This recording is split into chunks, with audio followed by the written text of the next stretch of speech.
P. Daddy? The situation explodes. August 1998.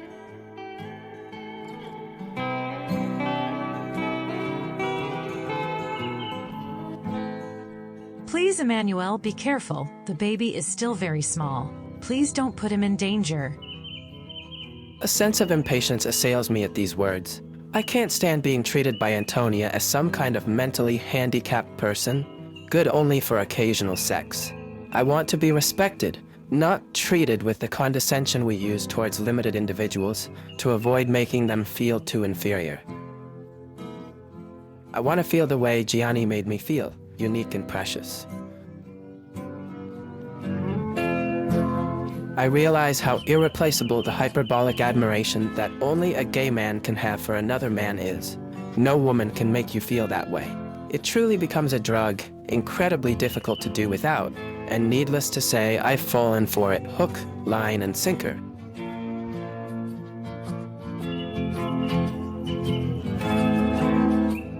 But that, unfortunately or fortunately, is water under the bridge. My present is here, with this woman and this child, and if it weren't for the bitterness that envelops my days like a toxic smoke, I could almost say I'm happy. But there's no point lying to oneself. I'm not. I'd like to at least feel serene, that's all. But the tone of indulgent superiority that Antonia always uses with me prevents me from doing so, irritates me.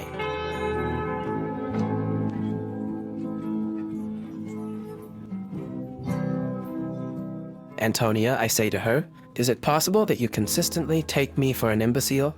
I know he's small, and it's not the first time I've brought him with me, I think. Yes, but before it was different. He couldn't walk yet. You put him in a baby carrier and took him for walks like that around the woods, or to those strange places you like.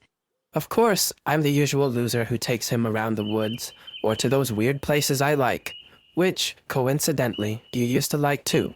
Not to San Sicario in the new cabin, or to the pool at the villa. I wonder why, huh? Emmanuel, come on, don't start. Anyway, yes, I also took him around the woods and along the stream. So what? Sometimes I even took him to the mountains and once even to the sea, and nothing ever happened to him. Of course, because while you were walking, he was hanging on your back or your chest. But now that he's started walking, everything's different. He's in full exploration mode, he's never still. Even at home, he's constantly falling to the floor around every corner. I'd have to have 1,000 eyes to keep an eye on him. So please be careful. I'll be very careful. And Bella's there to help me. Martino loves to walk clinging to her fur, and she's very patient with him. Yes, she's a good dog. Bella confirms with a bark and a broad smile, letting her tongue hang out. I often have the impression that my dog understands Italian, or at least grasps the general gist of what's being said. Martino gives me this impression now too. He understands many words and simple sentences.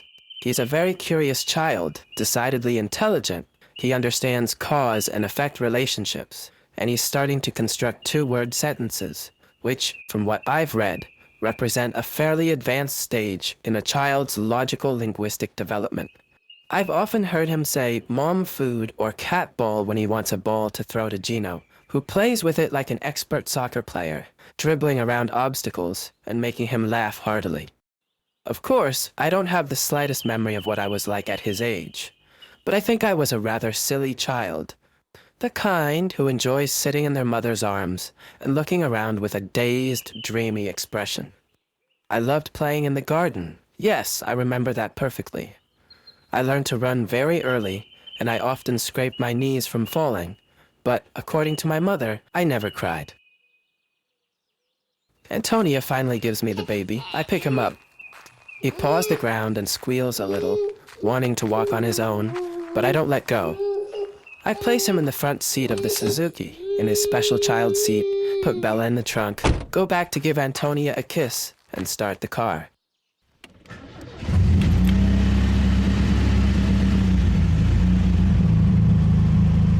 It's a beautiful, warm August day. I turn on the stereo and put in a record that Martino really likes. It's a lullaby reworking of some famous rock songs I loved and still love. I would never have thought, for example, that Nirvana would lend itself so well to cradle-themed covers, but that's not at all strange. There's almost always something childishly catchy about the melodic turns of Kurt's songs, a sort of self-consoling evocation of childhood memories. Martino hums Nirvana in his own unique way, confirming that he really is my son, and he seems quite at ease in his comfy car seat. It's already 2:30, so we can't go far. I'll take Martino to the Orco stream, where I often went as a boy with his mother to study. It's nice to see those places again. Now that I've re-established a relationship with Antonia and our situation has, for better or worse, reached a point of equilibrium, it no longer hurts to return. In fact, I'm happy to take my son and my dog there, even if I realize with a sudden pang of bitterness that Saucepan remains irreplaceable to me. I love Bella very much, but it's a different relationship, external, so to speak. Instead, that poor grayish faded animal was a part of me, a sort of canine alter ego. This thought clouds the serenity of my mood a little, veiling it with a hint of melancholy. Besides, lately, I've been constantly sad, even when I pretend to be cheerful. I still suffer from Gianni's loss. I suffer doubly because I shouldn't suffer. I'm here with my son, and I wish I were in the arms of a man who could be my father. What kind of man am I? What kind of father can I possibly be? For weeks, for months now, I've been fighting against myself to forget him. He himself helped me a lot, treating me that indecent way. So yes, I suffer, but I bear the pain stoically. I know full well that it's his daily phone call that helps me endure it. Every time my cell phone rings, and I see that number, my heart does a somersault. Now I've changed my attitude. I no longer hang up immediately, but listen silently to what he has to say without answering. Then I hang up. This way he knows I've heard him. I don't want to make him feel humiliated or rejected. I love him, damn it, and I don't want him to suffer anymore. But no, I won't go looking for him again. I'll let our wound bleed peacefully, drowning us both in a lake of melancholic torpor. We drown holding hands. It's a way like any other to stay together. And there it is, my stream, where it widens smoothly and peacefully into a cove next to the grassy bank I so often chose to study, alone or with Antonia, but always in the company of Saucepan.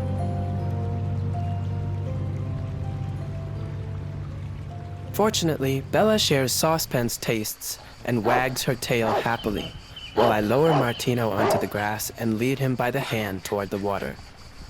He trots beside me with small, still slightly unsteady steps, holding on to Bella's tail with his other hand. We sit on the bank and I pick him up. I watch the calm flow of the water, blue and transparent, my chin resting on his red curls, and I feel a strange emotion come over me. Suddenly, the baby fidgets nervously, putting a hand on his pants near his genitals. Antonia put him in a diaper before handing him over to me. And I also have 2 spares in the Pluto-printed bag I carry with me, which is entirely dedicated to Martino's things. However, I have the impression that he's trying to tell me he wants to pee, and not in his diaper. In fact, he whimpers, Pee, Daddy. I'm astonished, not so much by the message he's communicating to me, which reveals a precocious ability to recognize bladder urges and an equally precocious desire to control them, but by the last 2 syllables. Anyway, I indulge him, help him get up, and carry him to an area sheltered by bushes, an unnecessary precaution. But my son and I are very reserved types. Pull down his shorts and diaper and help him, supporting him, to pee like a man as he desires. Finally, he seems very satisfied and smiles as I pull his shorts back up and lead him back to sit on the edge. Martino, I tell him, you were really good at asking to pee like the grown-ups, you know. He nods with conviction. But you also said something else. But you didn't just say pee, did you? He shrugs as if it were no big deal. What did you say, Martino? I insist. Pee. Yes, but what did you say after that? Pee. He repeats. I understood you said pee, but then you said something else. I didn't hear it clearly. Can you say it again? Pee. He blurts out exasperatedly, as if he wanted to end the conversation once and for all. I sigh in resignation. I'm sure I heard correctly, but I won't hear anything from him. He's closed himself off like an oyster. I'll carry this doubt with me for who knows how long. Come on, I tell him. Let's go take a walk in the water. It's shallow and calm here. Bella, as usual, immediately grasps the meaning of my words and is happy to comply. She dives into the stream and splashes heavily among the smooth white stones of the riverbed, kicking up splashes and attempting to snap up some passing fish, obviously without success. I accompany Martino to the shore of a small natural pool with blue-green water, just over 20 centimeters deep. It seems like the perfect place to take him for a swim, Fish. exclaims the child, pointing to some barbel or chub fry. Yes, there are little fish, I confirm, smiling. I take off my sneakers and slip his shoes off, placing them on the dry shore. Then I take his hand and walk toward the water, trying to persuade him to walk into the small blue pool. But the boy balks and resists. Come on, Martino, come with Uncle Manu. Eat. Yes, I'll give you your fruit puree later, but first we'll cool our feet. Look at Bella jumping in the water. Unconvinced and hesitant, the child lets himself be persuaded and begins to take a few steps beside me. I try to get him to place his feet on the larger, smoother rocks. Martino is beginning to enjoy the walk. We walk hand in hand with our feet in the water for a few minutes, when suddenly he lets out a little cry. What's happening? I ask him, alarmed. I pick him up and my heart stops. His little left foot is bleeding profusely, injured by something I don't know what. I try to reassure him, but in reality, I'm in a state of confusion and my heart is racing. I peer into the water to see what might have injured Martino's foot, but I see nothing, probably some damp glass, blending in with the blue-green transparency of the water. The child, of course, starts crying. Bella immediately stops her water games and comes to us barking. Shut up, Bella. Don't you understand that this way you're scaring him even more? Bella immediately falls silent and wags her tail dejectedly. It's nothing, Martino. Now your uncle will bandage your little foot, and then we'll go get treated. I pick up the baby and carry him to the bank. Then I take a clean cotton handkerchief from my pants pocket, which I luckily brought with me, and bandage his foot, trying to close the wound and keep it from bleeding too much. I know full well that to avoid tetanus, it's best to let the blood flow. But enough has already flowed, and I don't have time to waste.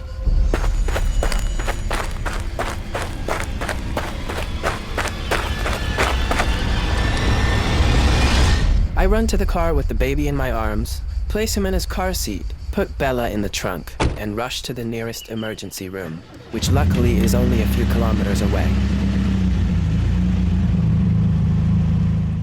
Martino, shocked, stopped crying. The whole ride over, I keep calling myself an idiot,